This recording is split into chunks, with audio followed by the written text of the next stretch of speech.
Telugu cinema ఇండస్ట్రీకి సంబంధించిన అగ్ర కథానాయకుల్లో ఒకరైన ప్రముఖ హీరో రవితేజ ఇంట విషాదం చోటు చేసుకుంది. రవితేజ తండ్రి భూపతి రాజగోపాల్ 90 సంవత్సరాల వయసు. అదే కొన్ని అనారోగ్య సమస్యలతో బాధపడతా ఉన్న అనారోగ్య కారణాల దృష్ట్యా నిన్న రాత్రి హీరో రవితేజ ఇంట్లోనే తాము తుది శ్వాస విడిచారు. దీనికి సంబంధించి రవితేజ కావచ్చు, రవితేజ కుటుంబ సభ్యులు శోక సంద్రంలో మునిగిపోయారని చెప్పేసి మనం చెప్పుకోవచ్చు. ఇందులో ముఖ్యంగా గత గత 2 రోజుల క్రితం మనం చూసుకుంటే రవితేజకి సంబంధించిన రీల్ ఫాదర్ అంటే కోటా శ్రీనివాసరావు రవితేజ ఇద్దరు ఈడేట్ సినిమాలో తండ్రి కొడుకు పాత్ర పోషించారు. తండ్రి కొడుకు పాత్ర పోషించిన నేపథ్యం ఇద్దరు పరకాయ ప్రవేశం చేశారు. 2 రోజుల క్రితం కోటా శ్రీనివాసరావు మృతి చెందిన నేపథ్యంలో రవితేజ ట్విట్టర్ వేదికగా, ఎక్స్ వేదికగా చాలా ఎమోషనల్గా ఒక ట్వీట్ కూడా చేయడం జరిగింది. సో 2 రోజుల తర్వాత రవితేజకు సంబంధించిన రియల్ ఫాదర్ భూపతి రాజగోపాల్ నిన్న రాత్రి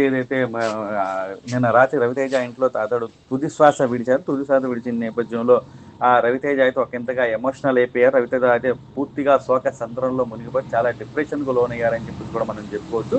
ప్రముఖంగా మనం చూసుకుంటే రవితేజ తండ్రి వృత్తిరీత్యా ఒక ఫార్మసిస్ట్గా పనిచేసేవారు. రవితేజ తండ్రికి 3 సంతానం ఉన్నారు. అలాగే ప్రస్తుతం రవితేజ తండ్రి ఏదైతే ఉన్నారో నిన్న సాయంత్రం తుది శ్వాస విడిచాడు. ఈ క్రమంలో అయితే రవితేజ కుటుంబ సభ్యులు అయితే శోక సంద్రాల్లో మునిగిపోయారని చెప్పేసి కూడా మనం చెప్పుకోవచ్చు. సో ఈ కష్ట సమయంలో మీ వెంట మేమున్నాము అని చెప్పేసి ట్వీట్స్ కావచ్చు, లేకపోతే సోషల్ మీడియా వేదిక కావచ్చు, లేకపోతే ఇతరత్ర వేదికల గుండా కావచ్చు, రవితేజకు సంబంధించి రవితేజ అభిమానులు, రవితేజ సోషల్ మీడియా వేదిక కావచ్చు, రవితేజ అభిమానులు రవితేజ వెంట మేమున్నాము అంటూ రవితేజకు ధైర్యం చెప్పేందుకు పలు సామాజిక మాధ్యమాల ద్వారా రవితేజకి ట్వీట్ల రూపంలో కావచ్చు, ఇతరత్ర రూపంలో కావచ్చు, రవితేజకు వెన్నుదన్నుకు అండగా రవితేజ అభిమానులు అయితే నిలుస్తూ ఉన్న పరిస్థితి మనం చూస్తాం.